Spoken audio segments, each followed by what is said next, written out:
Nerds for Yang. Hello, nerds! Hello, nerds! Hello, nerds! Hello, nerds! So nerds! Hello, nerds! Hello, Now with this campaign, bang, dang, it's and Drew, come roll with the Yang Gang. Hello, nerds! Hello, nerds! Welcome, David Kim, to the show. We should have had you on a long time ago since you're so active in the Yang Gang, but for whatever reason, the calendars never lined up. But now we've got you, so we got to make up for lost time. How are you, sir? Good. Thank you so much for having me. I know I was wondering the same thing. I thought, oh my gosh, Nerds for Humanity. I have to get on that. I wonder when it's going to happen. You know what? We'll just have all the stars align, and today happened to align. So Yeah. thank you for having me. Yeah, I've heard so many great things about the show. I love it. I've watched it, and I was just gonna say, like, I love the format and how the conversations are so natural on your show. And so I'm looking forward to this. Let's do it. Yeah, I am as well, David. And it's a strange thing in that it's not like, basically what happened was someone from your team emailed me and said, hey, David should be on your show. And I was like, sure, let's do it. But I think it might have been one of those things where each party was waiting for the other party to make the first step forward. So I'm glad your team took the initiative. Yes, I hope this is the first of many. Yeah. So, David, for those who are less familiar with you, Yes. Although I suspect a lot of people that are watching this know of you already, since you were pretty active in the Yang Gang, but maybe give us a little introduction to yourself. Like, who is David Kim before he started running for Congress? Like, what was your story? Yeah. Well, my story, I wasn't really into the political scene at all. So I'm not the type that would ever thought I would be running for office on this big of a scale. And I think it kind of all started back when just being an attorney, I was a small business owner. I owned an entertainment boutique law firm called The Hollywood Lawyer. It still exists today. I sold it to a friend, thehollywoodlawyer.com. And I set that up to focus on providing creative niche legal services at an affordable cost for people in the industry, whether it be writers, actors, songwriters, producers. And so for that, even that was more justice driven, because I had seen a lot of artists being ripped off by their attorneys, being charged $1,000 an hour plus a 5% on top of that. And so it's like, are you kidding me? Like, these are freaking legit, like, top 20 law firms doing this to you. This doesn't make sense. Like, I can do all that shit that they do, like, just as good, if not better. And so it was in that sense of, this is wrong. And so then I set up the Hollywood Lawyer in October of 2014 under great mentors in the industry. And from there, as I became a small business owner, I thought, oh my gosh, there's so many bills to pay. I have student loans over $200,000 from law school. I have all these business payments to make, and just kind of realizing, holy shit, like, this is crazy. Like, if I'm experiencing this, then how about every single person around me? What are they experiencing? And then it sort of opened my eyes, kind of thinking, okay, you know what? Let me go do some community work and help out. So then I joined the Los Angeles Tenants Union. I joined the MacArthur Park Neighborhood Council. But then right before that, I was actually campaigning for Kenneth Mejia. And Kenneth Mejia, he ran for Congress for the current same position that I'm running for against the same incumbent.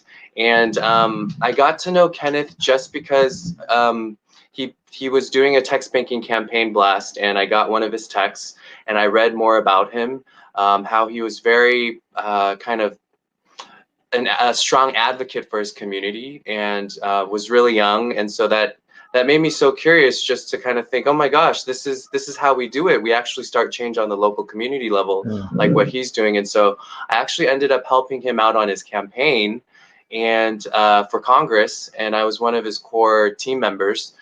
He ran as a Green Party member in our district. So this is California's 34th congressional district, LA. In our district, there's less than 1% registered as Green Party members. But in that general election, Kenneth ended up winning 28% of the total vote. Wow. And I was like, holy crap, like a huge proportion of Democrats didn't want to vote for their own candidate.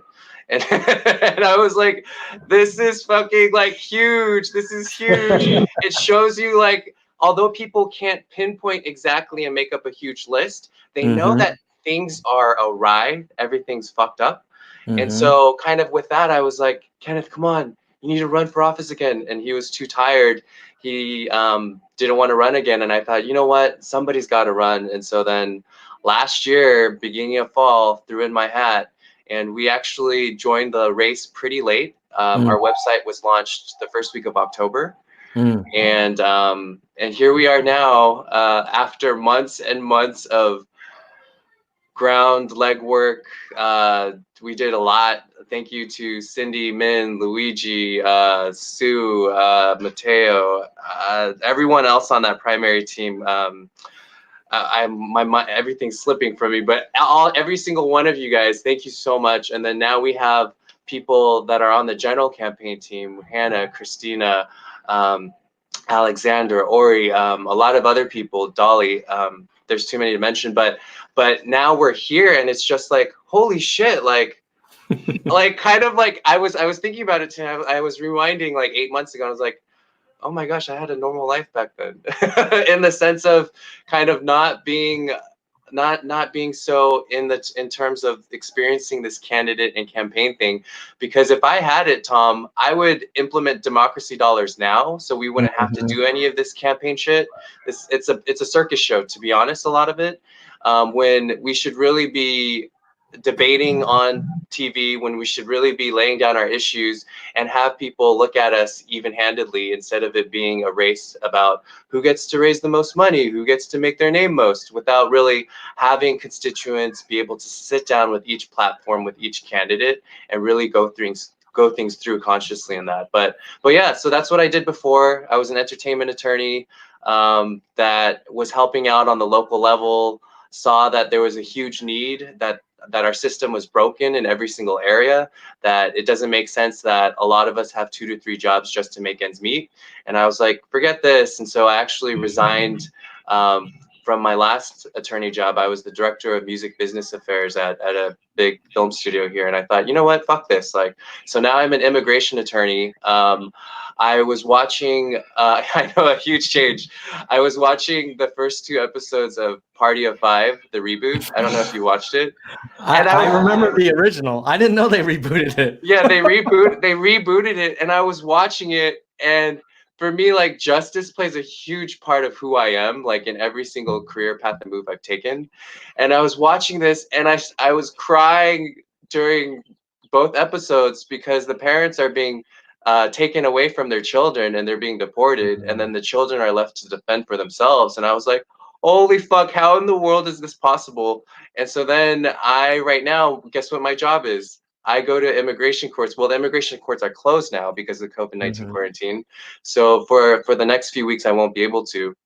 And my law firm actually temporarily laid us all off because the immigration courts are closed. But my job right now, pre-COVID-19, was exactly that: going to immigration court every day, defending people, stopping their deportations, or trying to delay it as much as possible. And so I think that's where my moral compass and heart has led me, kind of wherever that justice compass leads me towards. And I feel like I wouldn't have known that I was going to be running for Congress a year ago, 10 months ago. But I think it's kind of always being open to where your heart and where life leads you. Because if that's the case, then I feel like there's a strong possibility that you probably need to go down that pathway. So here I am sitting with you talking about my run for Congress. That's fantastic. That still amazes me, but you know. It's surreal. So Yeah. You are the official Democratic Party nominee for the California 34th district. Is that fair? No. So the thing about California, which I feel like should be implemented in all states, is we don't actually have to win in our own primary within the party first. So Okay. basically, our primary election is it's for anybody. So everybody and anybody can run, except the top two candidates only get to move on to the general election. So if the top two happen to be a Democrat and a Republican, they move on to the general election. If the top two happen to be both Democrats, those two move on to the general election.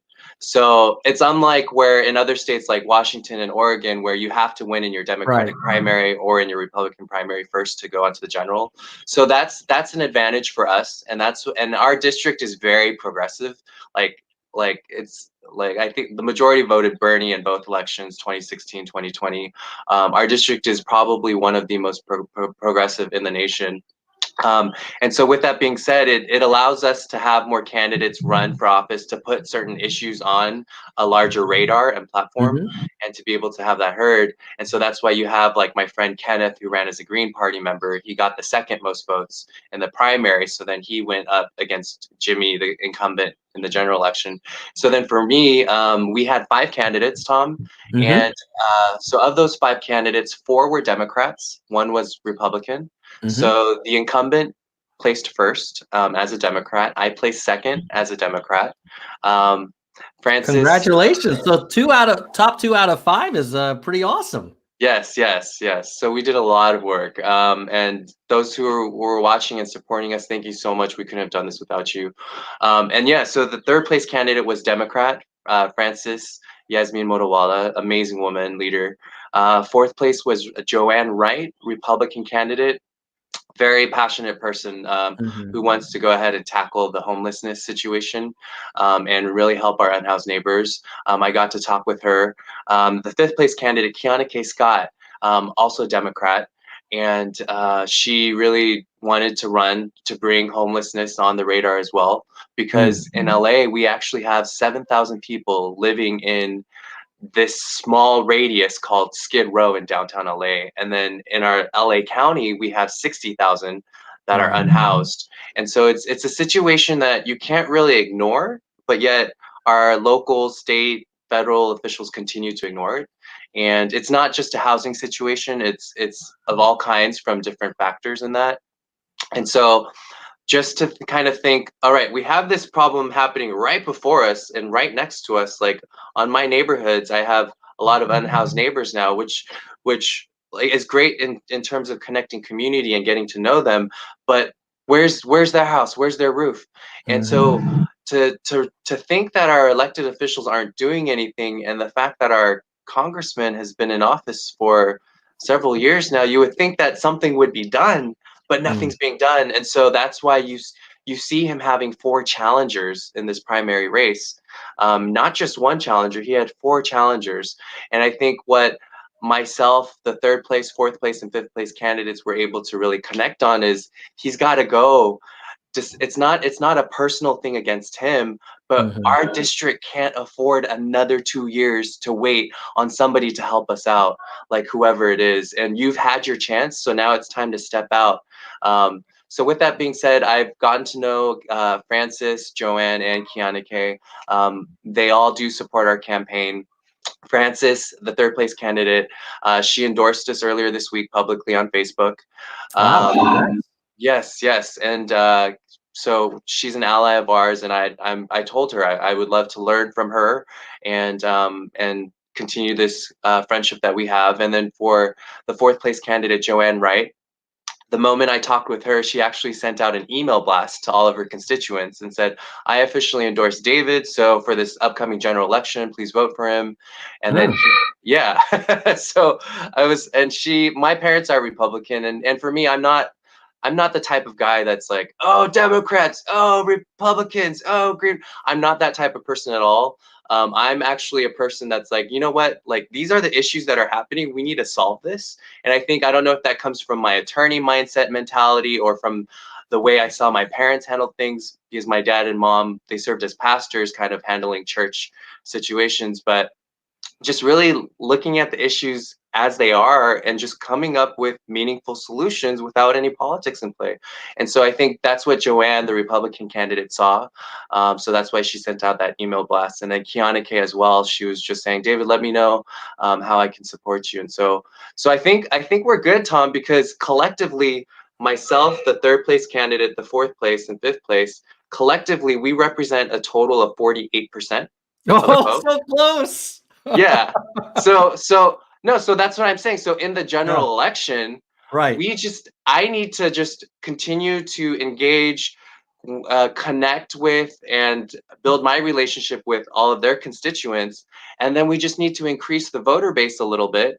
And then Mhm. also tell some of the incumbent supporters, a majority of the incumbent supporters don't know that he's corporately funded, because they just blindly vote assuming, oh, my congressman is good, my Mhm. congress representative is good, my congresswoman is good. And then we have a lot of voters who don't realize what they're doing. And so I think that's the biggest challenge in a way. But then I think it's also the biggest opportunity, though, to connect with each person in that group and to be able to now continue to start building community in that sense, to have us go down a deeper level of awareness where it's like, when we say think of what your actions do or what your speech do, I think now it's taking that to a collective level of, oh, what does my vote really mean? Mhm. Who am I really voting for? And making that something that's deeper. And so I think we do have a real shot, Tom.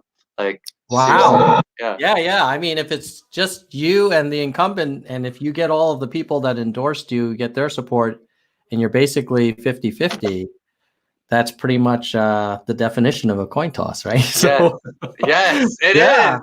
That's the So what, definition of a coin toss. Yeah. now let me ask you this. Let me just play devil's advocate a little bit. Like, Okay. so there's this guy, Jimmy. I mean, it's not like he's been there forever. Like, wouldn't some of his supporters say, like, hey, man, he just got there a few years ago. Like, give the guy some time. It takes a while to get stuff done in DC. Why David? Why change out the congressional representative now versus give Jimmy some more time? Well, I think just for the reasons stated, with the homelessness situation that's going on, if we have local and state zoning laws that, I mean, if you come to the development scene here, it's really messed up where you have local city, county officials taking money from developers. Mm. But when you have this going on, you would expect somebody that that you just elected into office, who had a campaign about being progressive, about fighting for the underdogs, about Mhm. fighting for those who were underprivileged and didn't have as many means as other groups of people might. You would expect them to, like, as soon as they get into office, do stuff. But the types of action that he took are creating a national day of, I forget, because it's not that important. I'm not, Mhm. but in not to say that that's not important, but in comparison relatively to the issues that our district are facing, like, I don't think that's important on that type of scale. And so it's kind of realizing, dude, you like made this whole big talk about doing this and doing that, about tackling our homelessness situation, and then you get into office and nothing's happened.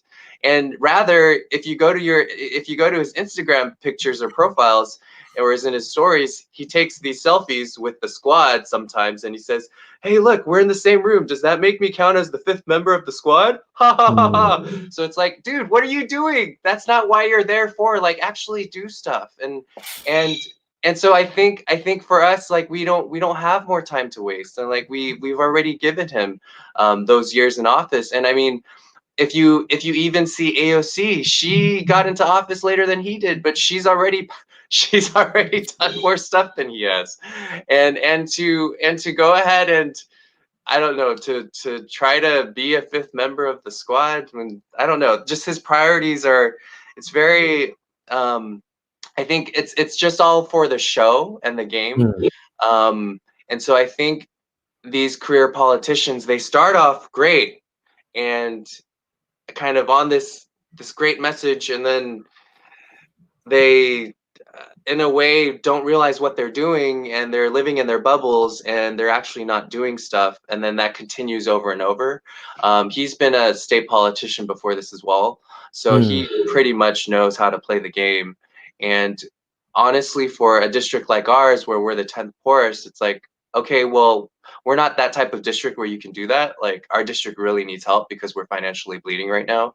Mm. So please help us. And so I think it's more with that. It's not a personal thing, but it's like, all right, we gave you a chance, somebody else, so let's do it. So let's say you get in there, and you show up in DC, like what would your priorities be? What would you be pushing for? Because the moment you get there, the clock's ticking, and someone else 2 years from now is going to say, David had his chance. Well, so what would you Yeah. focus on? Yeah, well, for me, I mean, day one, hitting the ground with UBI, and I mean, Medicare for all. Obviously, we have reps in there; they're fighting for it. But I think, in addition to that, I think because Andrew Yang has already brought that the conversation onto the table, like we need to really move and push for it. And that's really was the last thread and straw for me to throw my hat into the race. Yes, I was ignited by Bernie into 2016. Yes, Kenneth Mejia then ignited it more, and then AOC, and then Marianne Williamson. But then when Andrew Yang came onto the scene, it was like, holy fuck, this has got to be one of the most revolutionary ideas and most progressive, yet people aren't realizing the potential of it.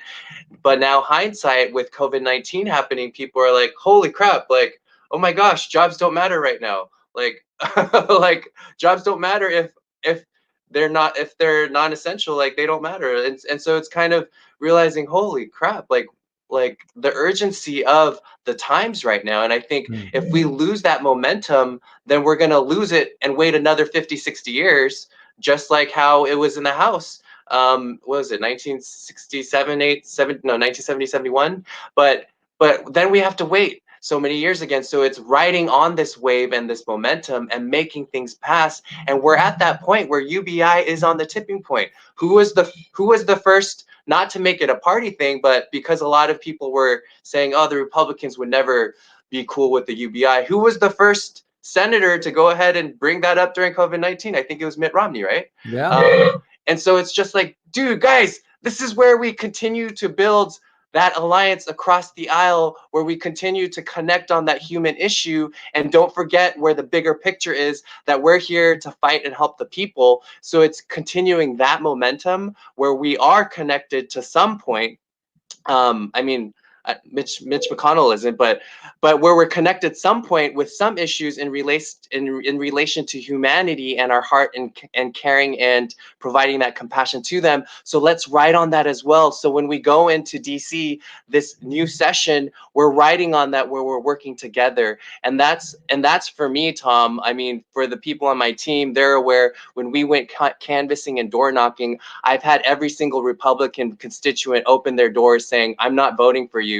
You can go away, and then closing their doors and saying, thanks for staying, being persistent. I'm going to vote for you. And so because I know that it's something that's bigger than partisan politics, I am the type of person that can go in there, unite people across the aisle, and be like, dude, you know, this is not that type of issue and reason that you're pointing out. This is all bullshit party politics that you're doing right now. And going down on a deeper level, because behind all of that is this fear and insecurity of what some groups might think, or what some institutions might think, or what certain things might happen if they really try to stick with their moral compass and stand up for their voice and really speak it out. And that's where I feel like masses of people in America are crippled with that fear. They're crippled with the fear and anxiety of speaking up for themselves and standing up for themselves. And what Bernie did, what Andrew Yang did, was ignite that and say, hey guys, you guys are important too. You can stand up for yourselves. Now's the time to do it. You have a voice, speak up.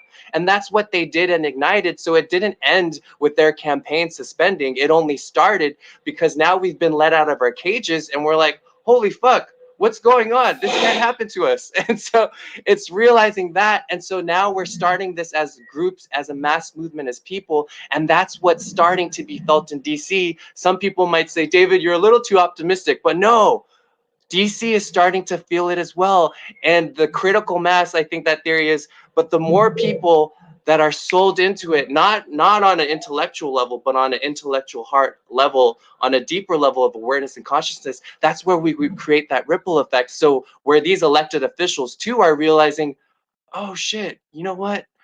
I really didn't feel like a good person voting in that way all those years and not doing certain legislations or supporting it, like, and also empowering them to realize, shit, you can actually stand for the voice that you have. You can say no to those corporate interests that are donating to you. Yeah, you might be afraid that you won't win re-election, but fuck that. Like, standing up for your voice is more important, and it's helping these elected officials realize that at a deeper core. And that's what needs to happen. And that's why I really hoped for Marianne Williamson to go into DC, bust out all of her orb stuff, and help people connect with that deeper, because I think a bigger problem is that our elected officials, they're too controlled by their thoughts, by anxiety, by fear of not being able to win re-election again, of not being able to look a certain way or to be always liked by certain supporters. But it's like, no, fuck that. Listen to your voice, your truth inside, because that's what connects and really connects with people on a deeper level.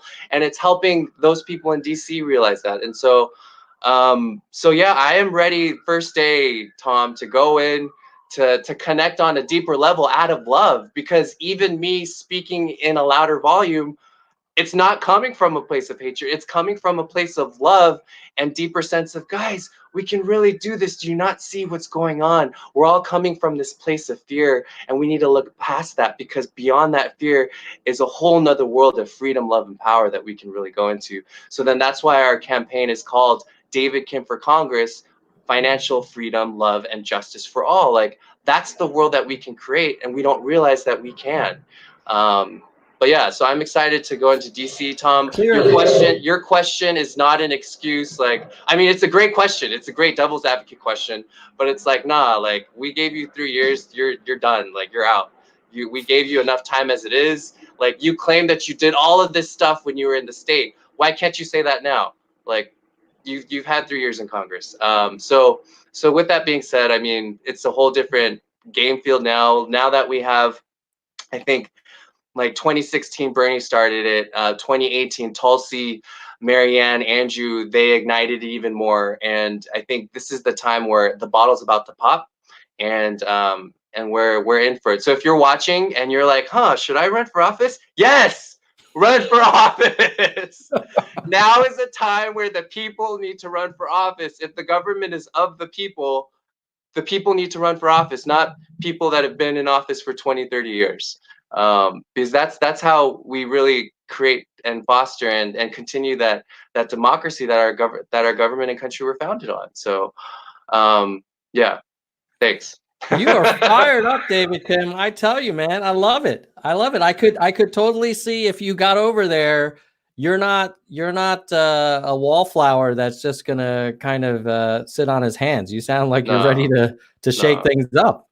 Yeah, I'm actually waiting for a debate with the incumbent, but he, like, when my friend ran against him 2 years ago, he never accepted any debate invite. And so but in any case, I mean, I think debating is important. I think putting candidates in a public forum where you're able to ask them questions from both sides, to both sides, and be able to really gauge and get to know each candidate along the campaign trail. Because I don't think this whole thing of 2 months, 60 days, 90 days before election, blitz you with texts, blitz you with emails, blitz you with all mails, and like, based on whichever names you see more than you vote. I don't think that should be the process. I think the process should be democracy dollars, where we're not focused on trying to raise funds from constituents in our district. We actually don't do any fundraising asks to our district constituents because we're the 10th poorest district. So we don't do any donation asks in our district. But it's kind of getting rid of all that time that's wasted, because we have, I know these campaign systems will hate me for saying this, but you have all these campaign political software and systems taking all of the money with these tech companies, with streamlining from the website, text banking, phone banking, and that's where all the campaign money is going. I mean, that's its whole industry in and of itself. But if you were to eliminate all of that, where the candidates don't have to spend 99% of their time trying to fundraise or trying to get their name out, but then where they can spend 100% of their time talking with constituents on a person-to-person level, being able to craft their policies more with local community experts who have been on the ground working in that for years, being able to systematically and carefully, thoughtfully plan out their campaign, while also being able to share who they are, share what their background is, share who they are their character, their background, what their vision and goals are with each constituent, and then having those constituents, after observing each candidate during a 4 or 5 month process, then cast their vote. That's democracy. Like that's democracy. Like none of this corporately run and funded elections in government. And it's a real problem. Like I'm not just saying corporate because it's the cool word to say, but it's unfortunate. Like it's the corporate interests are really killing the people right now, the prioritization of it. So Well, let me ask you this, David. You came in top 2 out of 5, so there was a 60% chance that you would not have come into the top 2. What do you think resonated with the voters in the primaries? Because it sounds like some of the other folks that were running were also progressive and keen on helping the district. What was it? Was it UBI? Was it a different kind of point of view or a different approach? What was it that kind of landed you in that top 2 spot? that's a great question. See, this is why I love your show, because I know, no, I'm saying it because I was watching your past shows with other candidates and guests, and I was like, Tom asks questions that the other podcast interviewers wouldn't ask. So that's actually a great question. I haven't had that question before, but I think now, kind of looking back hindsight, we actually weren't able to articulate it ourselves, but this general cycle, our new campaign finance director and chief strategist, Hannah, she actually kind of observed what was going on, kind of was gauging the situation, and then pulled that out and was like, oh, our theme is community right now. And I think that's what we actually did start off on last cycle without being able to articulate that in words, where we were actually focusing on each community in different communities where I have many friends who are that grew up in Boyle Heights kind of from such a young age. So that's a certain part of our Los Angeles community. Mm-hmm. And it was just going out to their events more, going out to their parades, going out to I was able to be, I think, being able to connect with them in their different meetings and events that they have for the community, and getting to know what the issues are without coming up with a platform first and then saying what the platform is, but connecting with each community, seeing what the issues are, and then creating your platform around that, because who are you to say, because you haven't been living in that community. And I think that's what we were very aware of and conscious of. And so it's surprising, like even in Boyle Heights, I was the only non-elected official speaking at their Dia de los Muertos event. Everybody was a state senator, a state representative, whatever. And the fact that they were able to give me that platform, I was very touched. And I just talked about universal basic income, and I was saying, dude, like I know that the per capita income of this neighborhood is $15,000. What would $12,000 do for you? That's amazing. How many of you are taking care of your parents? Mostly everybody in the crowd lifted their hands. How many of you are taking care of your children? And like none of them are getting paid for or compensated for that. So going to these different communities and saying, look, we can actually pass it and push for it. And at first they're looking at me like I'm a joke. They're like, what, you're gonna give us free money? And I'm like, no, that's what we can actually fight for and give ourselves free money for, in the sense of, because we are citizens and shareholders, and the government is supposed to be for the people. And that's what we could be doing, and kind of activating that fire and spark in those communities that aren't politically engaged. Because believe it or not, Tom, even in our district, we have 300,000 that are registered voters. In our total population, I think it's 600 to 700,000 that are in our district. This past primary election was actually a big turnout because 100,000 people voted. So, but then still of that means 1/7 of the population voted for a primary election. If we can continue increasing that, then imagine what kind of country we could have in that sense, where more people are engaged. And so I think for us, we were focusing on each community. For the Koreatown community, what we did was, my dad's actually a pastor, and he pastors a congregation up in Northern California, in Santa Clara. And he actually sent out a letter to all of the pastors of every Korean megachurch in Koreatown. And so starting the first Sunday of January up until the Sunday right before March 3rd primary election, every Sunday I was scheduled to speak at 2 or 3 services at a different church. And so I was talking to a few thousand people every week in terms of the Korean community. And so it was a little weird, Tom, to be honest, because I'm not used to any of this. And so it was a little weird because after going to so many church services towards the end of February, when I went to the Korean market in my shorts and my t-shirt and my flip-flops, somebody was like, "Hey, you're that congressman candidate." And I was like, "Oh crap." Because for Korean people, like there's this culture and sense of, and I know my dad was like, but anyhow, so we were focused and intentional with each community. And so that's what we did. And then we also did a lot of grassroots canvassing. We knocked on doors every weekend with the few volunteers that we had. We also kind of strategically, in the beginning, I think like any first-time candidate, they end up wasting their money on a lot of things. We did too in the beginning because it was our first time running one, although I had helped out on one.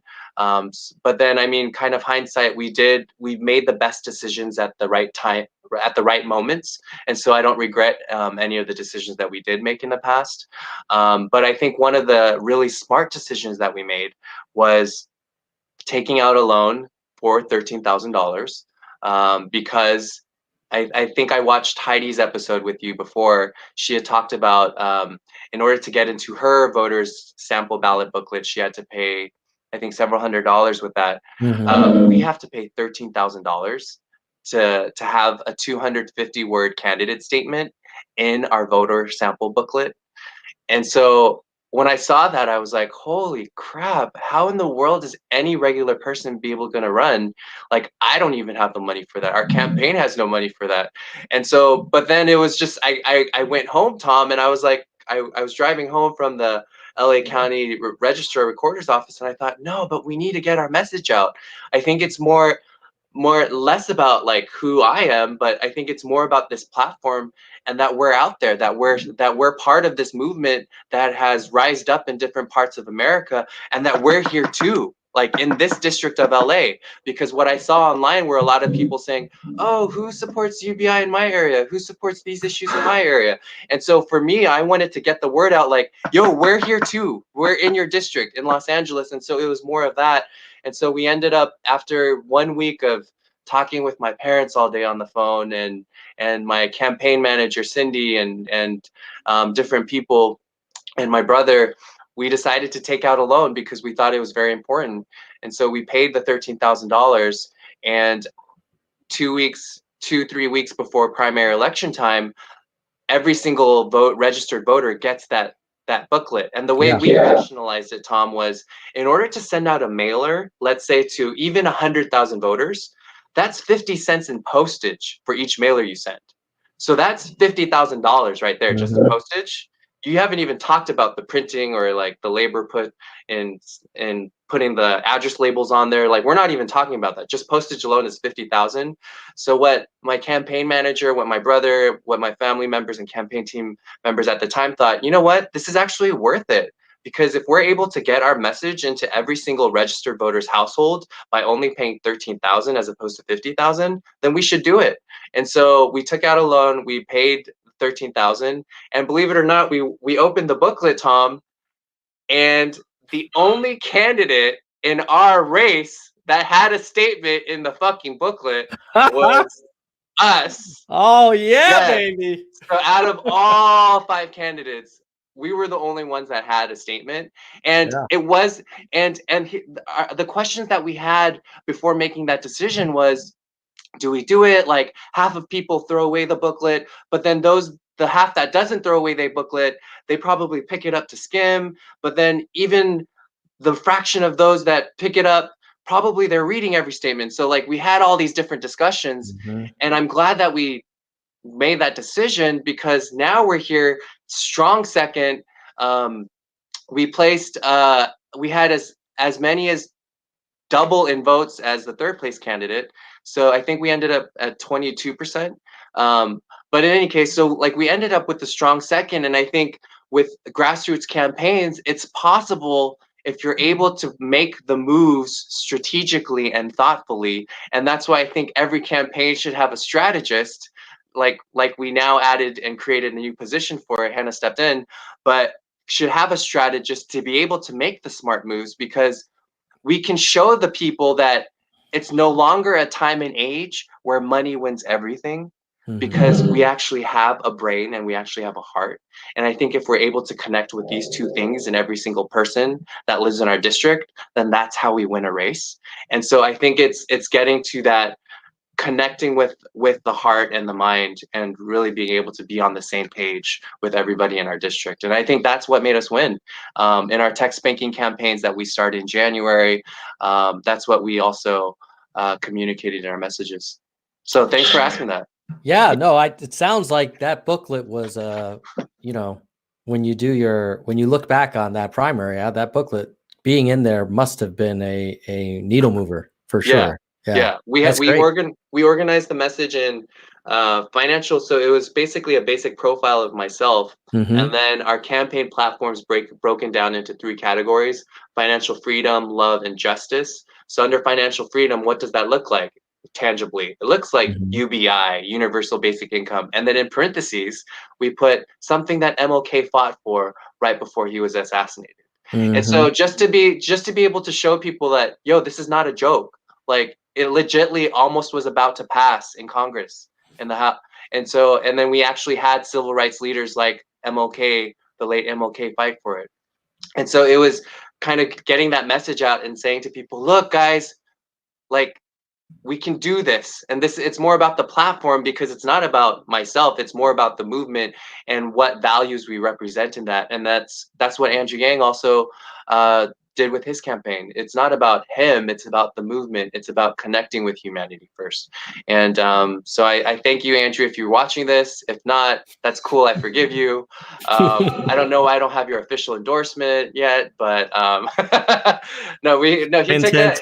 Yeah, no, we took a picture together, and he tweeted me a couple months ago and said, if you're supporting Freedom Dividend, I support you. But that's cool, but I need an official one, so I'm still waiting for that.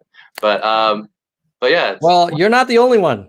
A lot of people are waiting, and I threw a note out to him as well. Not that, I don't know him personally. He's just been on the show a few times.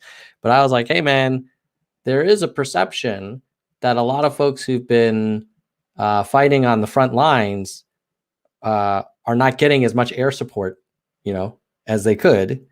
And it would be, and I said, look, I'm sure you're super busy with the coronavirus kind of relief stuff, and you got a lot going on, but hopefully the team will have more endorsements coming soon, hopefully. Yeah, fingers crossed on that. But I mean, you've been supporting Andrew for a while now. Like, what was your Yang story like? Was it a post Rogan cohort, or? Well, no, I'm going to be super honest. So I knew about Andrew Yang before, actually, before I get to this one, Andrew, if you are watching this, endorse Heidi first, though, because she needs it, because her primary election is next month. So our general is a couple months away. So please endorse Heidi first. But in any case, going on to my Yang experience, I knew about Andrew before the whole Joe Rogan podcast, because my boyfriend's he's on top of his current events and stuff. And so I actually kind of came to know about him before. And to be honest, I was very judging. I was like, are you serious? Like, you're really running on this? And so I just completely discarded, like, I think I was on his Instagram, and I remember rolling my eyes and going to a different feed.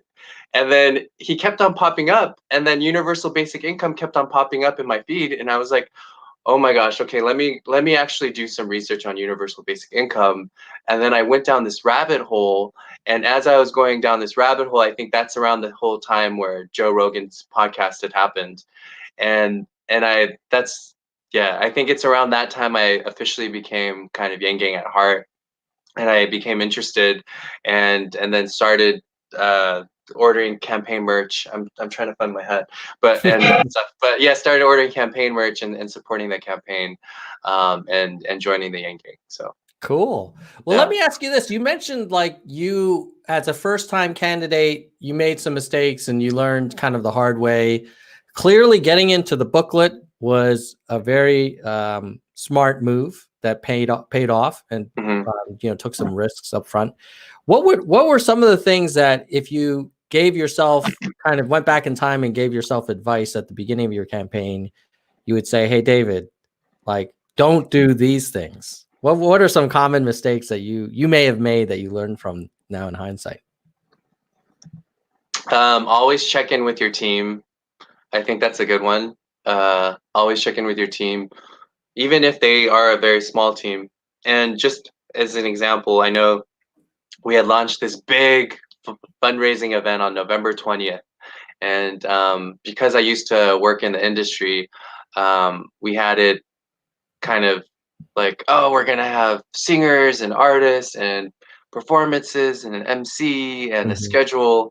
And we had to pull the plug because it was just something that wasn't able to be done given the factors involved, and there were a lot of them. And so kind of realizing, you know what, this is actually not an individual effort. It is actually a team effort, a campaign effort, a movement effort, a people effort.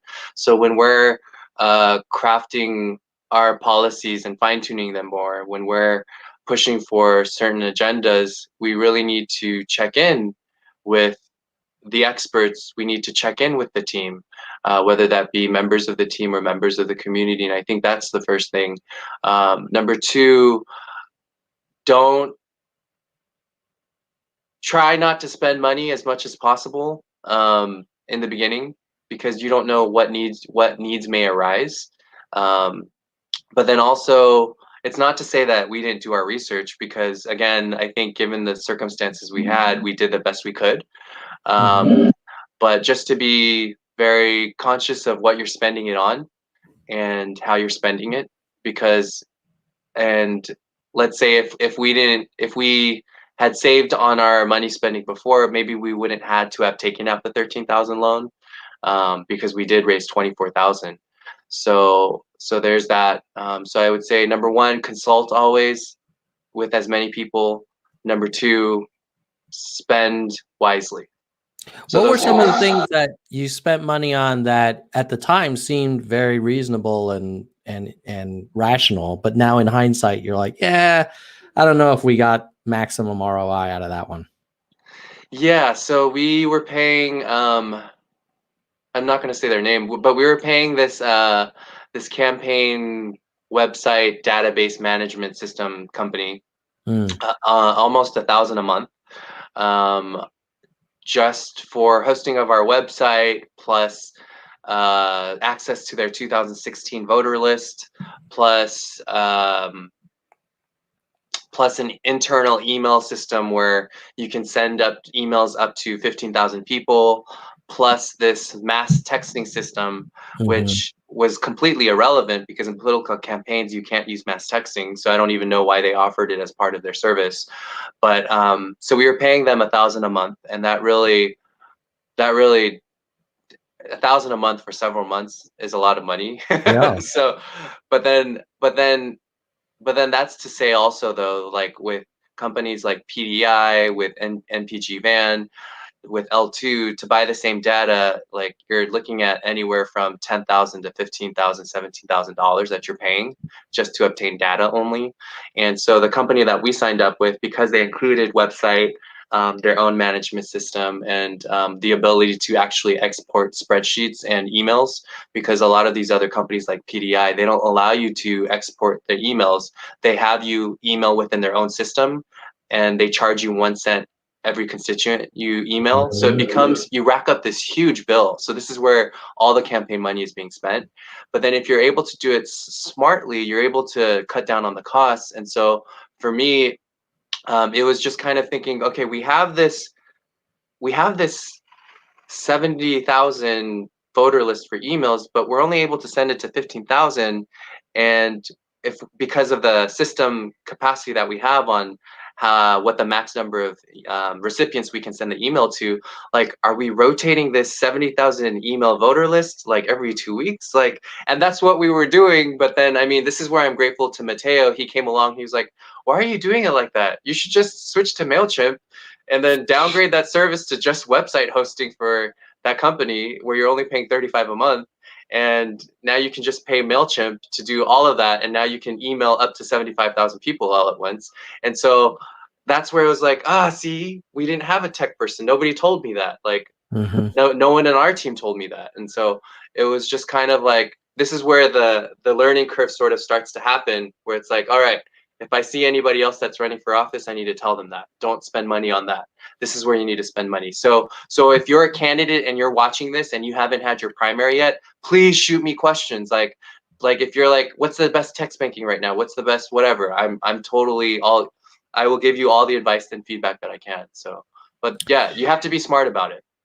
Yeah, I never realized how there's a whole cottage industry of vendors that basically make their living off of off of candidates, many times first-time candidates who they probably convinced, like, you have to use this, otherwise we're the only one that will let you do this. So Yes, that's why you have to pay us $1,000 a month, kind of thing. Quick story on that one, Tom. I think, and these companies know that. These companies totally know that, and then they act with their speech, and when they're talking to you, they make it sound like if you don't sign up with them, you're going to lose the race. And so, so now, I mean, I have all team members on calls and whatnot, but there was this one company talking about, I guess they sort of provide similar services to Reach, and we were on the phone with them, and at the end, we asked what the price was, and I think it was $1,000 a month, $1,500 a month, and my strategist was like, "All right, no, thank you. You don't like you. Are we your case study? Would you like us to do it for free as your case study?" And so I think for candidates that are watching, beware of these campaign companies too, because some of them do bring good value, but a lot of them don't. So just be wary. Have your campaign manager or extra staff member on the line with you to sniff out bullshit, because unfortunately, I mean, people are scrapped for money and they do what they can to try to raise money. And I mean, obviously, this is the way you should do it. But and this is again another reason why we need to fix our system. So yeah, it's sad. It's sad how candidates can get chewed up and spend a lot of money on these vendors, and help these companies make money, but obviously that's not the way the democratic system should work. And I guess that's an advantage that incumbents have. Like, they know what to, the best stuff and how to do it, and then the first timers often get chewed up by this minefield of opportunities to spend money where you probably didn't need to. And so I'm glad that you guys, it sounds like you've course corrected quickly, and you're not doing the $1,000 a month deal for that. A little bit like buying a car. It sounds like they're like, oh, you need the rust proofing and the upholstery protection, and the winter floor mats and everything. Yeah. So it's like, no, I just want my car washed. Yeah, no, I don't want any of this stuff. So let me ask you this, David.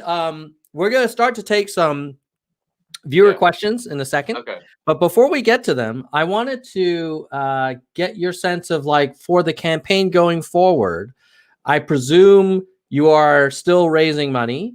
And if you are, what will you do with those funds? Like, where are you going to deploy? Is it around people? Is it around advertising, around technology? Like, what's it going to go towards? Great question. And great question. So what the immediate use of our funds would be for now is we actually need the 2020 voter data, because that will actually help us be able to target our campaigns more.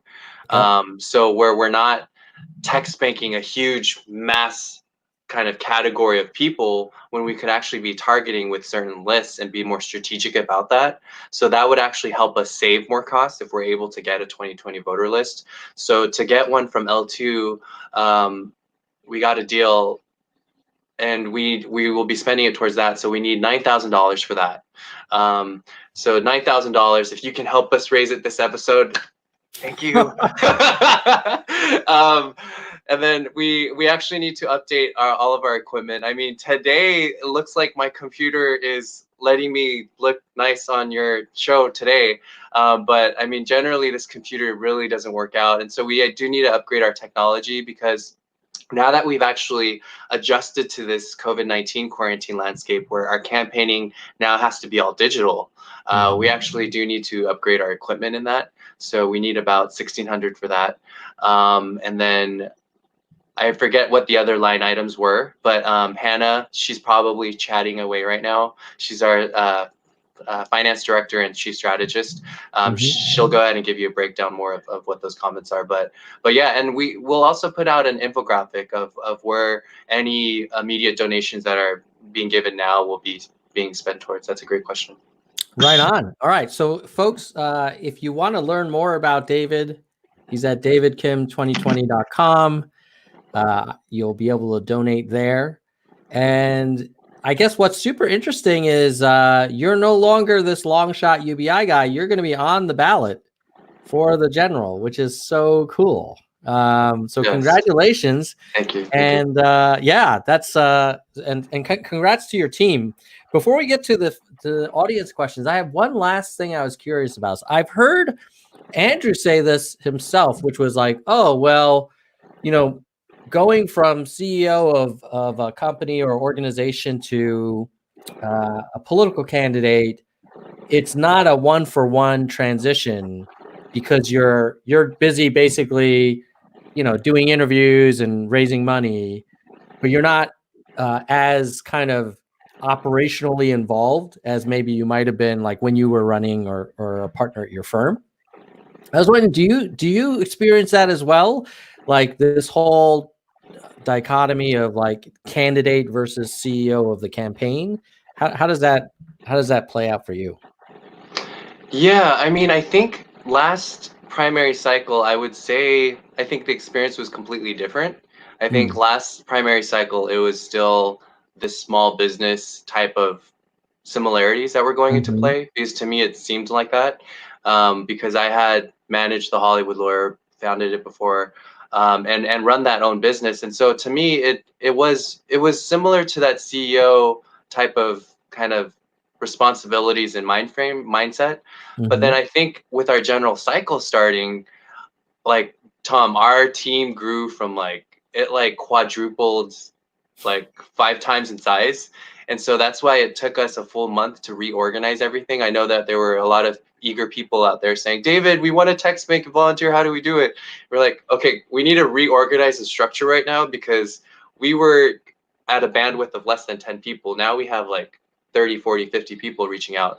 And so we had to restructure that. But I think what's kind of taking place is now we're shifting into that, where now my team members are saying, no, David, you're not going on this call with us. And they're like, no, David, you're not doing that. Stop contacting the restaurant owners. We have somebody that's doing that. Stop doing that. And I'm like, okay, I mean, this is great. Then I can just focus on person-to-person connection more, and building within the community and connecting with people, and then also crafting policies and issues more, and doing podcasts and interviews and prepping for them more. And so it was just now I'm in this transition process where it's all right, okay, I know it's not personal.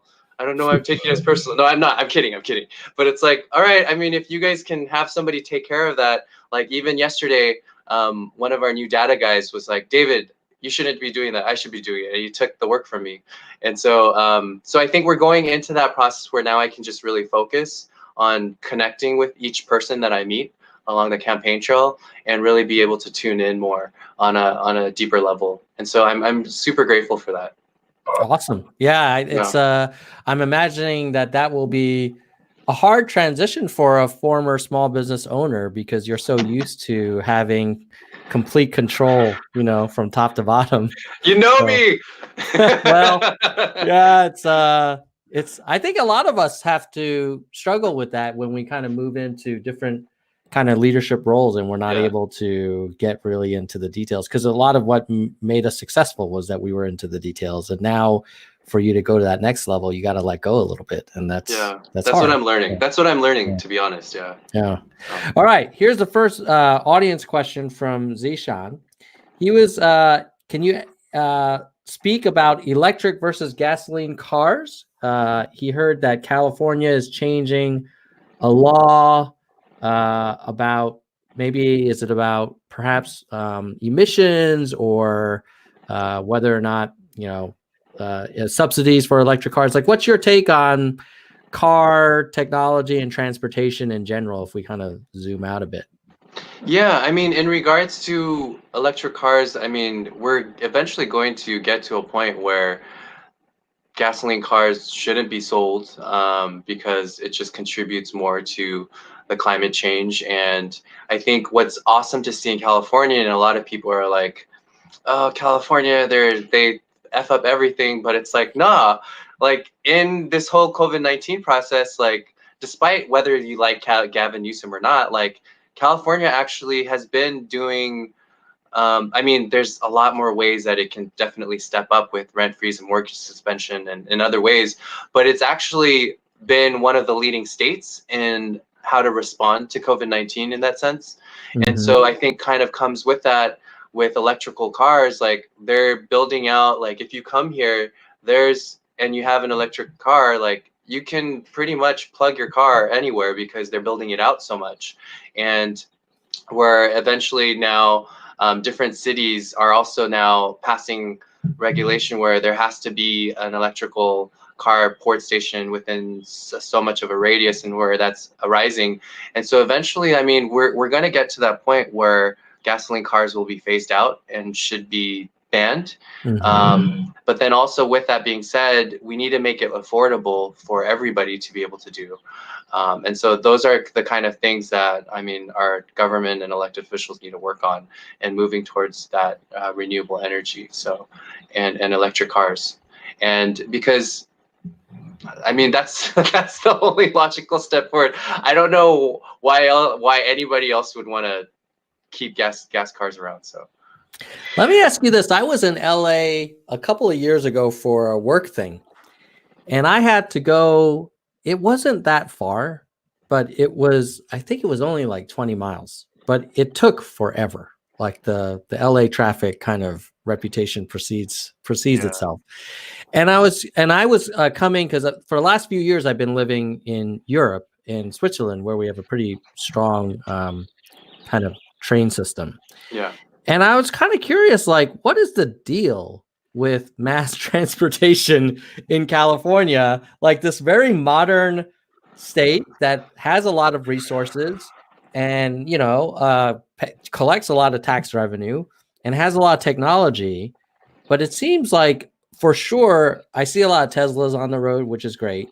But it does make me wonder, like, why is everybody driving to work? Like, why aren't there better public transportation options where it's not considered, oh, well, that's only if you can't afford a car? But there are places where public transportation is amazing and it's great, and people would never even think about owning a car. What's your take on, public transportation in general in the States these days? Yeah, I think it's a matter of, I mean, to be honest, it's a lack of priority and a lack of intention in any of those areas. It's not having kind of this deep-rooted sense of responsibility to the community, responsibility to the environment. I mean, I think a lot of what the politicians do here as well is have a lot of lip service, say that they're self-alleged progressives fighting in this direction.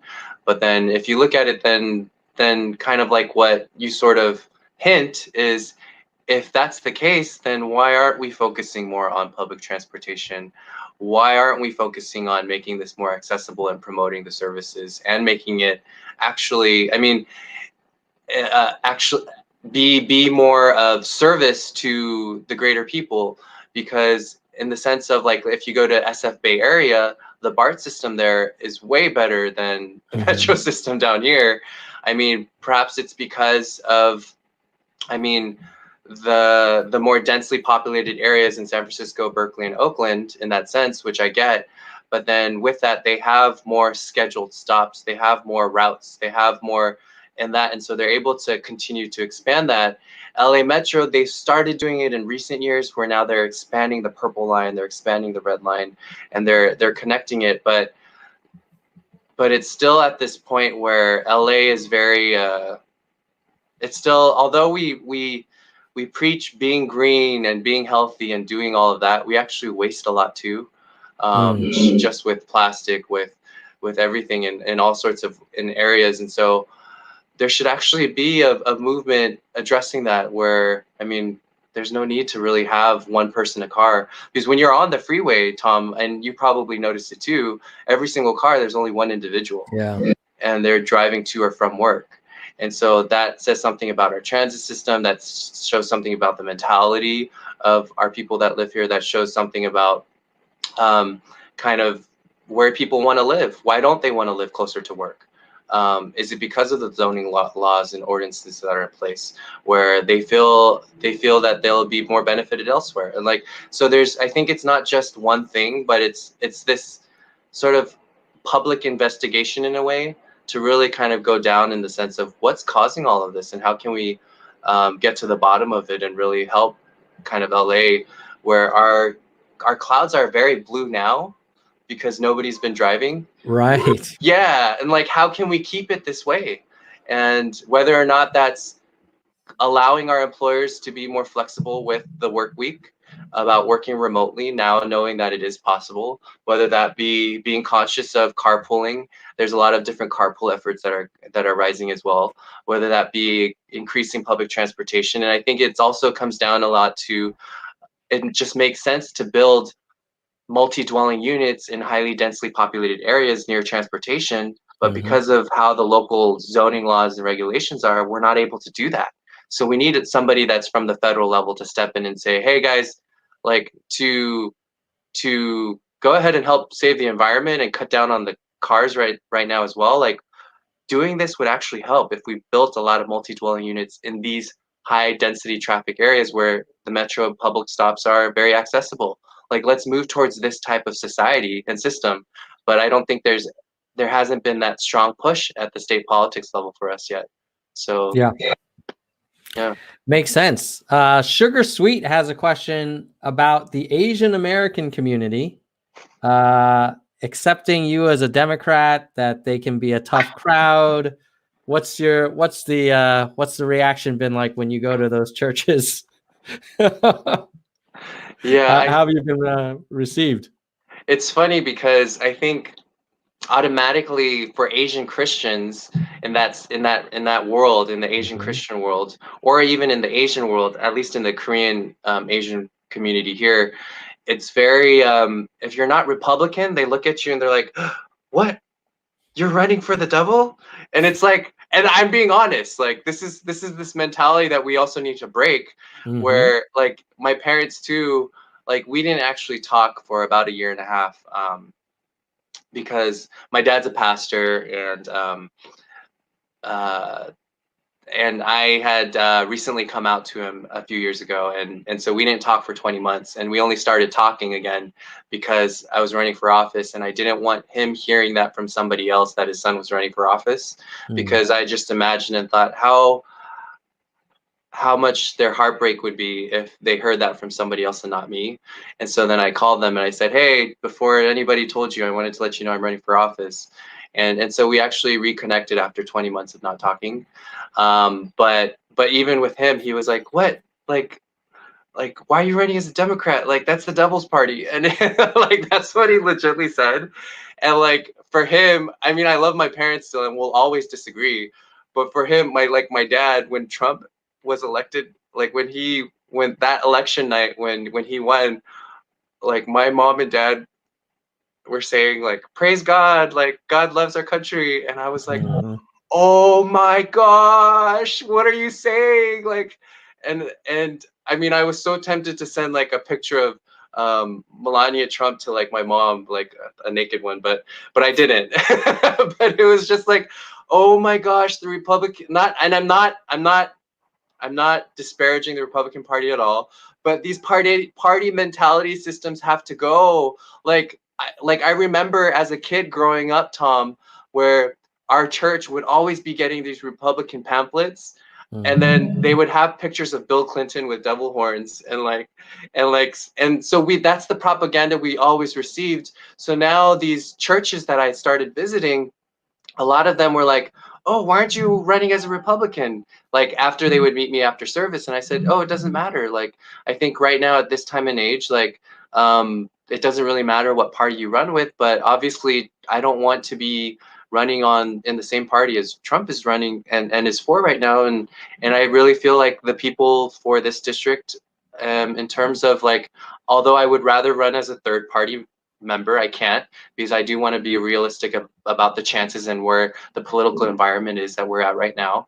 So I'm going to run Democrat. And so I think these pastors too, when they were introducing me to these congregations, they had a disclaimer. They were like, all right, so here's David, him. We're not endorsing him. We're not endorsing him. And they would have to say that 2 or 3 times.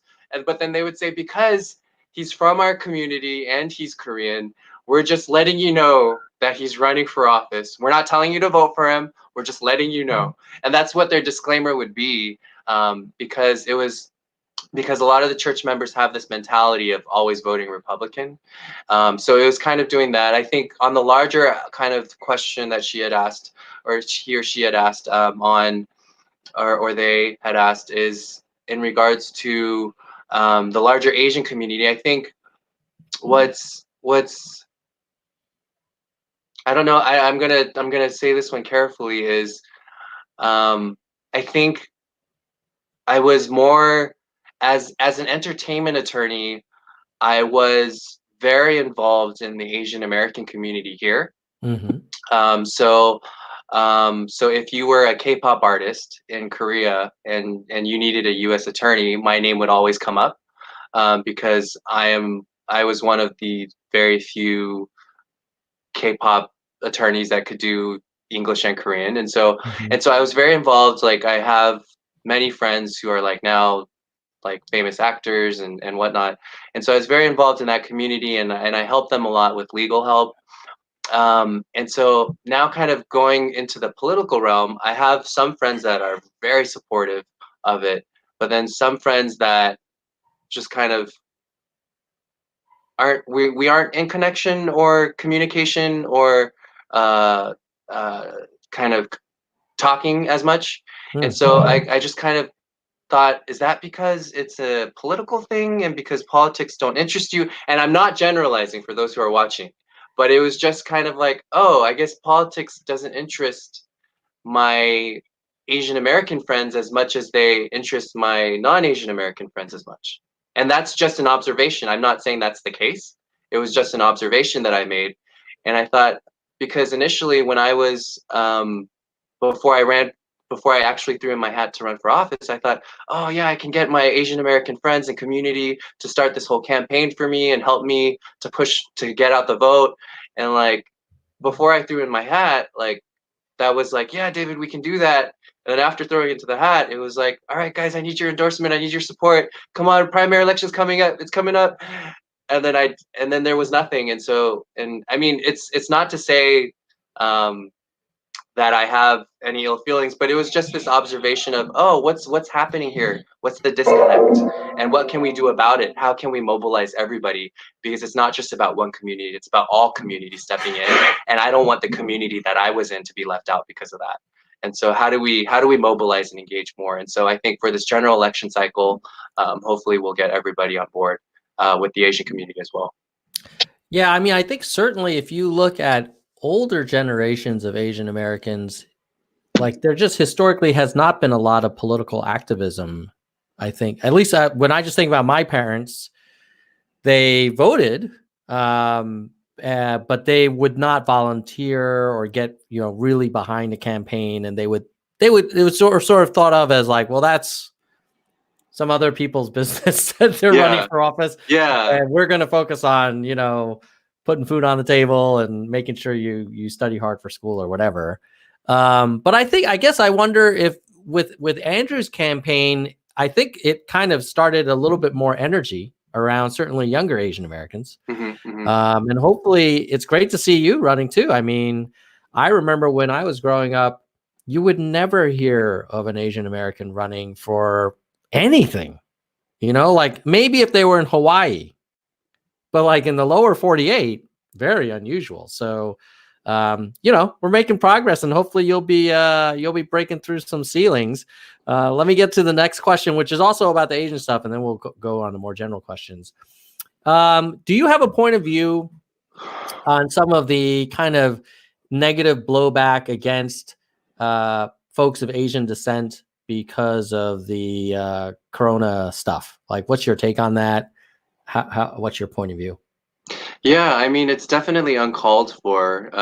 I think racism, hatred, words that are expressed even in any relativity of degree to that is uncalled for and intolerable. So if you're ever witnessing it or near it, then always be the person to step up, confront it, take responsibility, and shut it down. But not to do it in a reactive state of hatred, because then you're also spreading the hatred, and you're using that spark of hatred that landed on you to expand that even more. And now you're just spreading that around, but kind of realizing beforehand, oh, this person or these groups of people or this statement comes from a place of hurt, insecurity, of trying to defend for themselves, because we're all in this we're in this time of uncertainty, and when we're being ushered into a period of uncertainty, like our human nature and our emotions it's natural to become emotionally reactive in that. And so to realize on a greater level, it's not just with me, but it's with everybody right now, and to look at that deeper, on a deeper level. And I'm not saying, oh, so David, do you think you should just overlook it and forgive them? No, like, call them out, tell them that's not right, and tell them not to do it ever again. And then also doing it though from a position and a heart of love, because that's how we continue to build communities. Because people fuck up, like, they make mistakes. But no, Trump is not making a mistake. But in regards to that, like, give people a chance if they're able to show it, and if they fuck up again, then call them out again. And maybe you do need to distance yourself, and that trust is lost. But then at least the love is still there, because I think there's a difference between trusting and loving. And so I think if we're able to kind of come to a deeper sense of, dude, I didn't pick the way that I look. Like, I don't ever remember thinking right before I was formed in my mom's womb, oh, I want to be Asian, or I choose to be Asian. Like, I don't remember doing that. Do you remember doing that? Like, and so it's just kind of like realizing, dude, the fact that you look like in a particular way has nothing on you of who you are. It's just an outer shell. It's an avatar, like what James Cameron's movie is like. We're just these are just avatars, and I think we have to come to a point where we're looking deeper, and where we're not calling out and separating people based on the way they look. But then our system right now, with our criminal justice system, with everything, like, we have institutionalized forms of racism and hatred and oppression, and that's where we really needed to stamp out and call it out. And as a side note, Tom, I actually remember I was running for and for me, like, justice always plays a huge game. And in law school, I had heard that our student funds were being misused, and I was like, oh man, do I have to run? And so then I ran for student body president, and our law school is all Jewish. And I remember my opponent his campaign slogan was, "Don't let an Asian become president." He would be the first non-Jewish student body president. Don't let that happen. And I was like, what the fuck? How in the world is, like, I mean, he didn't say, like, he told different people that were mutual friends, and so that's how I found out. But it was like, oh my gosh, like, nah, that's not how we should be right now. And I think if people are able to look beyond the skin color and whatnot, they're able to connect on a deeper level. And I think that's what we need to remind ourselves. Like, yeah, when you hear and see stuff in the news and media where somebody's showing hatred and racist remarks to your community or your friend's community, like, yeah, it hurts. It hurts.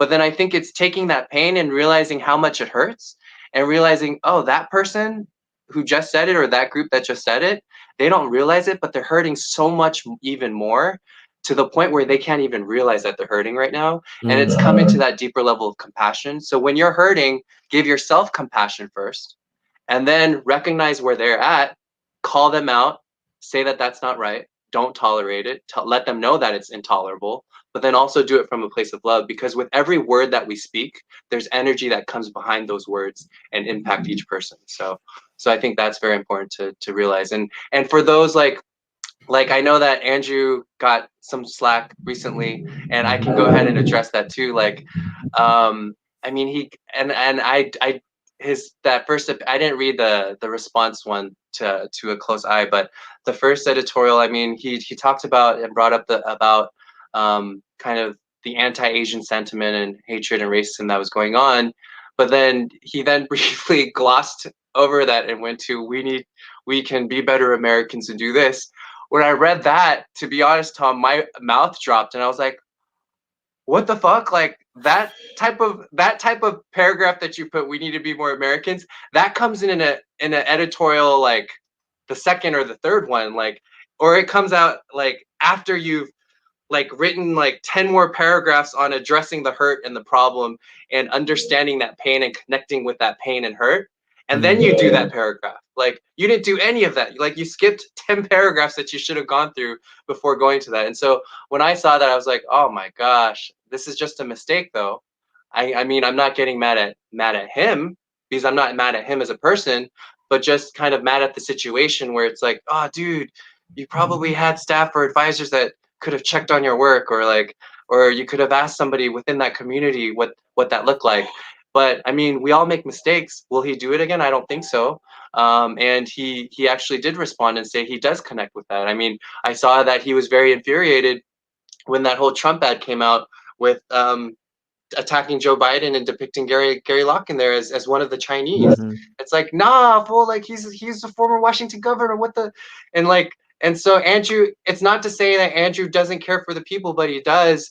And I think what people need to realize, like, Andrew hurts just as much as we do.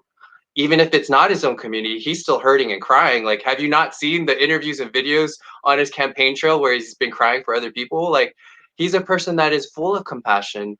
But I don't know what the scenario and situations and the factors were behind that editorial, but that didn't accurately represent who Andrew was as a person. And so I think just that whoever his publicist team or media team is, they just need to just cross their T's and dot their I's better and do more due diligence. And so I think it was more that of a failure than him as a person, because we all know that Andrew's not that type of person. So, but was I enraged when I saw that editorial? Yes.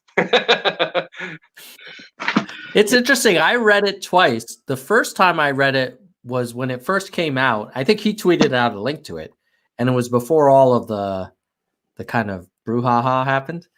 And I read it, and I was like, "Oh, okay, yeah, you know." And it did not dawn on me. And then after everybody was really fired up, I read it a second time with sort of a different lens. And then I was like, "Oh yeah, I could see how this is kind of sounds a little bit like apologizing for being Asian and needing to kind of like, you know, re-earn your right to be in the country kind of thing." And certainly if that's the impression that it gave off, then it was a clearly badly written op-ed. And so, but I also read his book about the, you know, war on normal people, and he talks about being on the receiving end of a lot of you know, kind of marginalization when he was growing up. And I mean, we've all been there. So I doubt like he's I mean, when they were calling him, you know, the equivalent of Uncle Tom and that kind of thing, I was like, I don't know, man. I don't think I think he didn't write it well. He probably had a word count limit, and it didn't allow him to give proper, so he like, you know, took out that section. Yeah. But you know, you live and you learn. Let's go on to the next question. As an immigration lawyer, what's your take on the Adoptee Citizenship Act to grant citizenship to international adoptees? Do you have a point of view on that?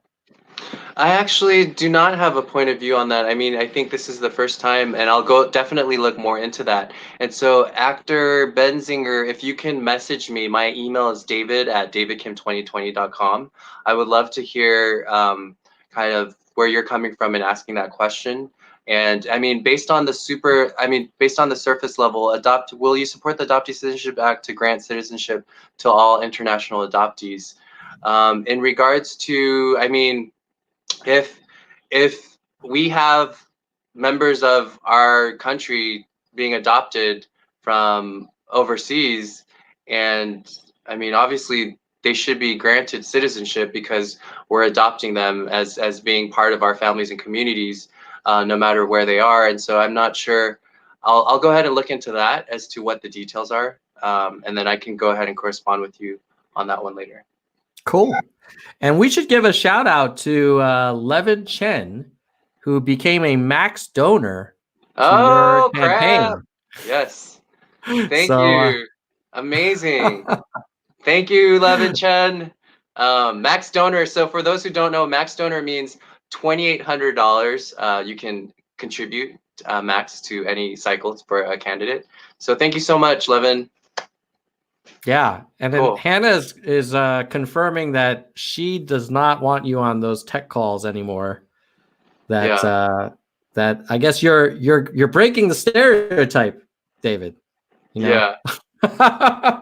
No, but I'm learning to let go, and it actually I think because I also practice meditation and mindfulness, Tom, and what I tell people a lot, and what I'm also telling myself is when you let go, there's more freedom, but then like the actual letting go is hard. So it's like when Hannah's like telling me to get off that call, it's like, oh, I can't let go. Okay, fine, I'll let go. But it actually feels more free. So yeah. Yeah, you have to give up a like sort of local freedom to get global freedom, but it's counterintuitive for sure. Yeah. I've been there. Yeah, struggle with it every day. So here's the next question: do you have some views that differ from Andrew's, or are you guys pretty much lined up on most things, or where do you differ, if anywhere?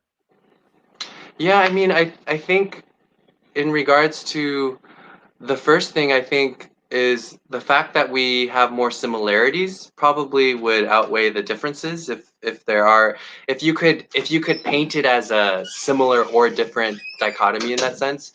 But because I don't think it's either or, I think every campaign and platform are different variations and expressions of themselves. But with Andrew, I think his was more focused and targeted on a national scale, as a national platform and scale.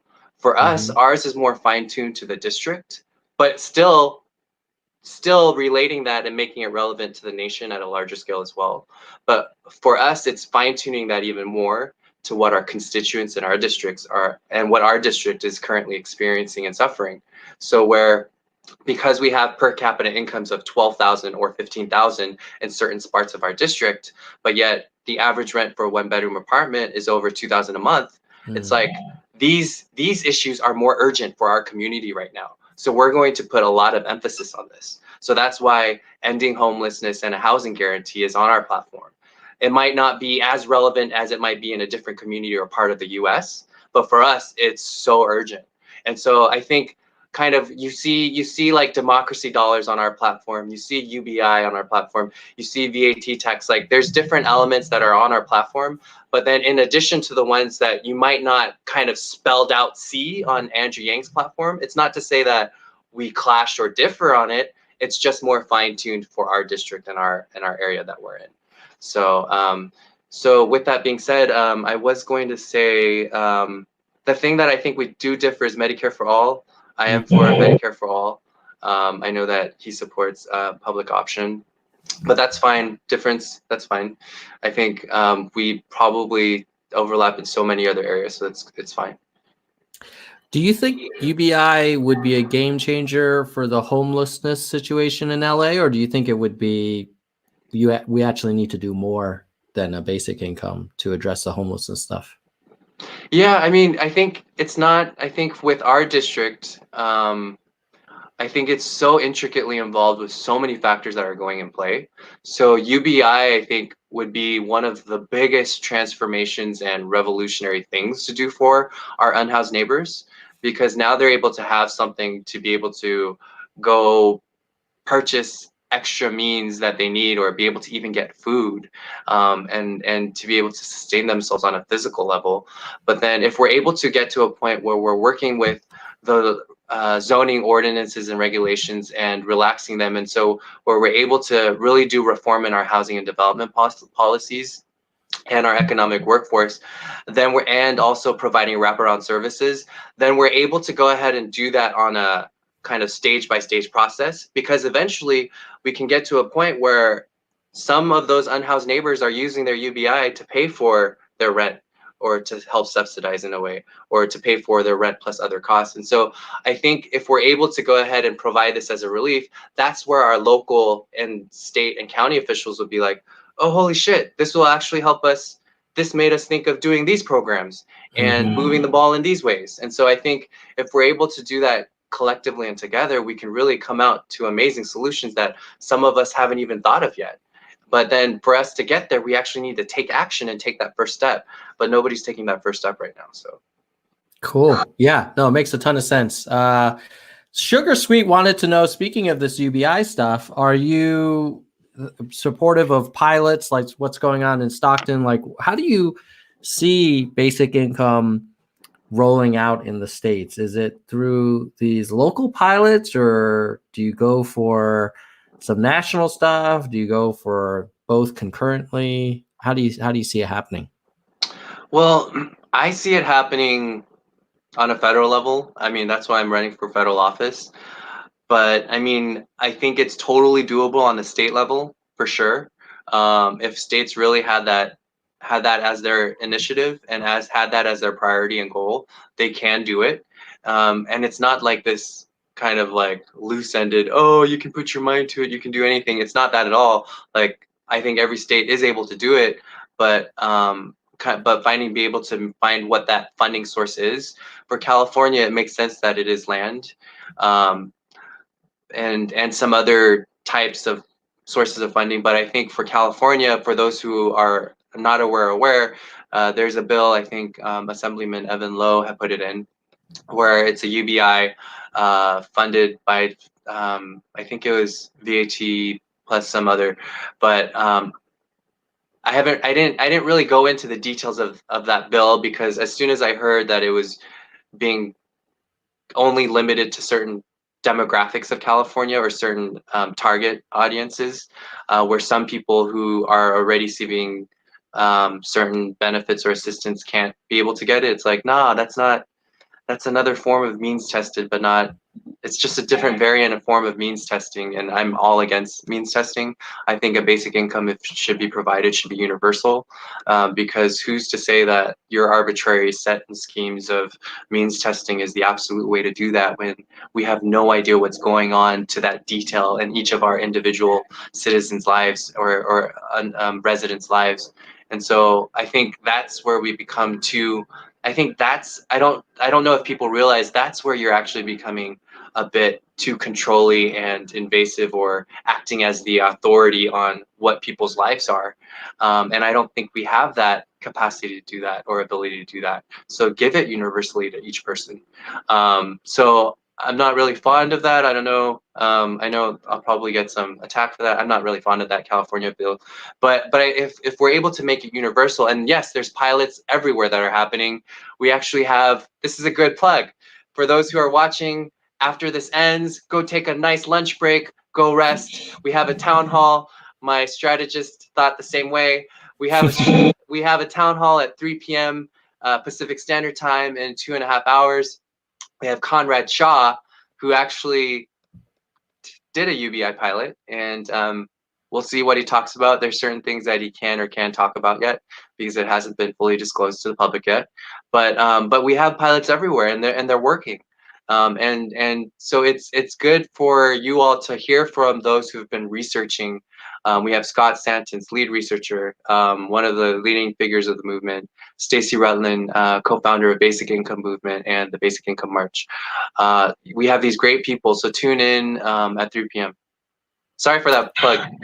Oh, no worries, man. That's what we're here for. Yeah. Well, David, I know we've been talking for a little while. Are there any other things that you wanted to hit that we haven't touched on yet?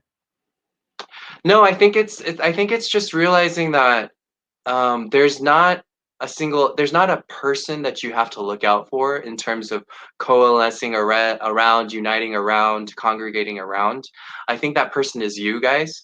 So if you're watching this, like if you're looking for the next Bernie, the next Andrew, the next whoever it is, like that person is you, and you're the revolution. We are that revolution. It's not a cliche statement, because if you really tap into the power within you, and you tap into it so deep, and you're able to connect with that and have that lead you to wherever your chapter is in life, then you're fucking powerful. And I only say that to the testament of, I was able to let go of all my fears 10 months ago, when it came time to making 8 months ago, or whatever, how many months, when it came time to making that decision of, do I really go down this path? But I'm just this person who's never run for like a office like of this kind, and like I've been in my own community helping entertainment people with their legal stuff. Like, how I'm not qualified to do this, but like, yet I didn't have any qualifications, but I ended up freaking second in the primary election, and I'm freaking a general election ballot candidate this November 3rd, one-on-one against the incumbent. And so I think it's coming to this deeper realization of that you are fucking powerful from within, and if you're able to just connect with that and just go with it and let go, then you can create the revolution. So when I say, like, I tweeted this morning on Twitter, like, if you're reading this, go run for office against the nearest corporate sellout. Like, I'm not saying that for fun. Like, I really mean it. Like, you all can be running for office and should be requesting Tom to do an interview with you once you run. And like, that's what all of you should be doing. And I'm sure, like, if you tell Tom like that you are running, he'll probably have you on the show. So start that movement where you are. So those are my last words. Right on. I have to ask you, David, you brought something up that that I thought was quite profound and heartfelt, which was the you didn't talk to your dad, and you were not talking for a while. And it also sounds like for the campaign, he was also helped you get into a lot of churches and help organize maybe the loan. What was that transition like? I mean, of course, you called him to let him know that you're running. My dad's no longer around, but I can't imagine what that must have been like, not speaking to him for that period of time, and knowing, maybe that he didn't approve of, who I was or whatever. Can you share a little bit? Because I'm sure other people out there have been in a similar situation. And like, what advice would you give them if they're dealing with this kind of one of the most painful kinds of rejection I can imagine, which is, being pushed away by your own parents in some ways? Is there anything you could share for people who are going through that? You confirmed my my views of your show. You asked like great questions. Yeah, I think. Yeah, sorry, you just went deep, so I'm like feeling stuff in my heart. I think for those who are watching, I guess the reason why it took so long for me to come out to them was, I mean, firstly, I couldn't do it as a teenager, because knowing the type of parents that I have, then I would end up on the streets, and I didn't want to end up like a homeless teenager, without anywhere to go. And so for me, it was once I come to a point of independence, like geographically, financially. I mean, it doesn't have to be that way, but just for me and the dynamics of our relationship, that's what I thought was best for me. So even if you're listening and you're connecting with on some things, take things with a grain of salt. But I think for me, it came out to that point where, I think starting several years ago, I was coming to the truth of who I wasn't connecting with myself, where it's like, what am I doing accepting these blind dates from my parents? And like they're setting me up with pastors' daughters, and like and I'm like, yeah, so it was just so, and like kind of being in relationships with amazing women, like they're amazing women, like, but just lying to myself, lying to them, kind of realizing, is this who I am? Just an imposter and a liar, and I can't even stand up for myself. And I think that's where it really kind of came true was, are you powerful and truthful to yourself enough where you can stand up for yourself? And for me, that slowly started with telling friends several years ago. Then it came to a point where it's like, all right, I met this person and now I guess I need to tell my parents. And I told them, and it was not a good time at all. I mean, without going into the details, I I love my dad, I love my mom, but my dad's a big guy. He locked me in my car for 6 hours with my mom. My mom started throwing water on me from the back of the seat, uh, praying in Korean and screaming in Korean, asking the Holy Spirit to have the devil leave me, to have the demons leave me. My dad was going into a debate on apologetics with me, and why it wasn't right and why I was letting the devil win. And so eventually, after 6 hours, I couldn't. I think it was like 4 a.m. We were in a parking lot, and every time I tried to leave my car, my dad would shove me back in. And for me, I'm not the type of person that would use physical force on my parents at all. So it was just for me, it was all verbal. So it came to a point where it's 4 a.m. and I just texted my brother and I was like, "Yo, Hyung, like I've been in the car for 6 hours. Mom and dad won't let me leave. Can you please come down here because they keep on threatening me right now with various items." And so my brother came. Long story short, he allowed the situation to be so that I could leave easily. And so that was the last time I saw them for about 20 months, because the relationship became so toxic, just with the voicemails I would be getting every day, with the text messages I would be getting every day, with the calls I would be getting every day. And I'm not gonna share the comments that they gave, but they were some horrific, terrifying comments where every time I would try to actually read the whole text or listen to the whole voicemail message because I wanted to give that deference and respect to my parents. But it became and just kind of filter out the bad and just take in the good. But 99.9% of these messages were just filled with so much horrible stuff.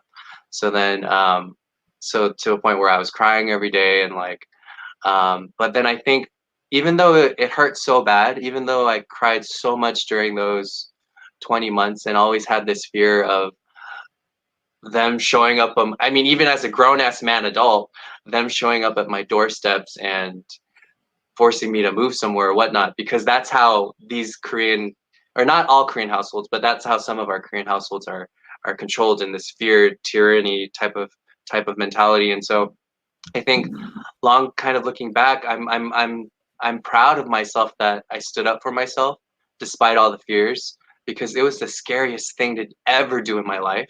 Probably the number one scariest thing in the world was to come out to my parents and to be in that car for 6 hours. So if there are any of you who are in that similar boat, like feel free to reach out to me, David at davidkim2020.com. We can talk about it. But like, it's important to stand up for yourself no matter what the costs are, because your freedom and your truth is what's most important. Yes, your family's important, and you're not betraying or forsaking them, no matter what they might say to make you feel manipulated and to make you feel bad, but to realize, oh, they're actually coming from a place of hurt themselves too, and going down a deeper level. Was it easy for me to forgive my parents day after day, forcing myself to do that? No, but I did it, because the more you say things and the more you try, your heart starts to crack open. And so I think it's realizing that for you, there's no one else that's going to stand up for you except you. And so that's what you need to do. So that's what you need to do for yourself, your family, your communities. And I think what's beautiful on that is, because I did the scariest shit in the world, now nothing else is scary to me. So the next step for me is like, I've actually gained my life back. I've gained my independence and freedom back. So like, nah, you're not going to tell me that that's not possible. You're fucked up and you have excuses. Like, we need a rule for the people right now. So that's the mentality that we're going into DC with, and we hope to win this campaign. Well, David, thank you so much for being really open and sharing. I think a lot of people who see this will be very moved and kind of empowered. And also, for some people who are going through this, it's important for them to know, like, there is a way to kind of get through it. And I'm guessing probably some people might in a similar situation may think like, well, there's just no way out of this. And here you are running for Congress, on the ballot, number 2 out of 5. And you're getting some help from your dad. So you guys are talking. Yeah, So we're talking. Yeah. That's progress. Yes. And I feel you, like my parents' generation as well. I remember my mom, she has a good friend, and that friend's one of that friend's children is gay.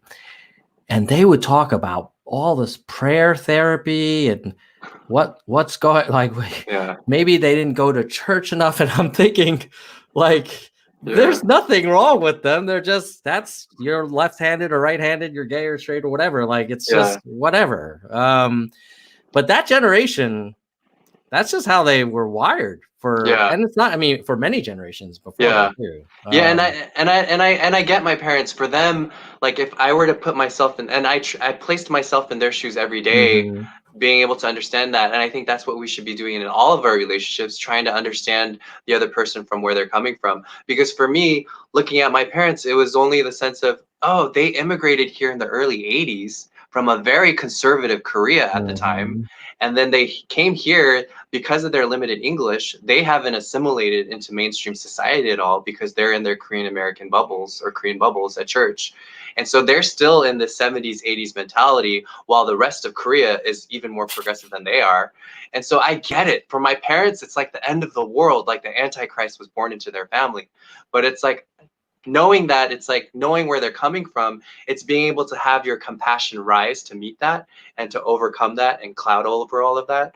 And so I think that's what we really need, like, during this campaign cycle, is, yes, there's all of this injustice, like this righteous anger part with it, but if it's not also supported by compassion, then this righteous anger movement will only go so far, because love fuels more. And that's why like my true wish, Tom, was like for Marianne Williamson and Andrew and Bernie to somehow create some coalition, and like those 3 are like my top. But in any case, so well, I saw someone in the comments say that you are this interesting combination of Yang and Marianne and Bernie, and I see it. I see you've got quite a really fascinating kind of cocktail of a lot of what people like about Andrew and about Marianne and about Bernie. So I'm eager to watch your campaign closely, David. And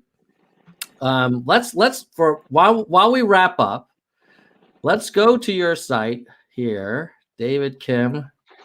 This is where we are, right? This is you. It looks like you. And then we got to click on the donate button. Yes, do it. Right, let's open up a new tab. Hold on, got to share that blue tab now. Oh, here we go. We got here. I'm gonna it's colorful for you. I'll do a 50. I'll do a 50, but I'm not leaving a tip. Oh, I can't do those tips. Amazing! Thank you so much, Tom. Oh my gosh. Well, dude, I have to say, thank you. I'm impressed with your. We don't know each other super well, but I'm impressed with your courage, and I'm impressed with your positivity. Like, it's very easy to react to a lot of things that we talked about with just like, to go negative.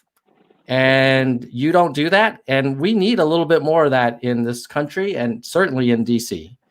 So I could actually see you appealing to some, moderate Republicans who are also, want better things and better outcomes. And UBI, a lot of conservative economists have been advocating it for decades. So I think your platform could have broad appeal. And I really admire your courage. I mean, you could have easily taken a different path and just sort of conformed with what your parents wanted or what society wants, and you kind of stay true to yourself, became an immigration lawyer, not some white shoe cravat lawyer, and so good for you, man, and I hope you kick some ass in DC and you get there. So thanks for coming on the show, and with that, I think we're gonna say goodbye, nerds. Yeah, goodbye, nerds. Goodbye, nerds. Goodbye.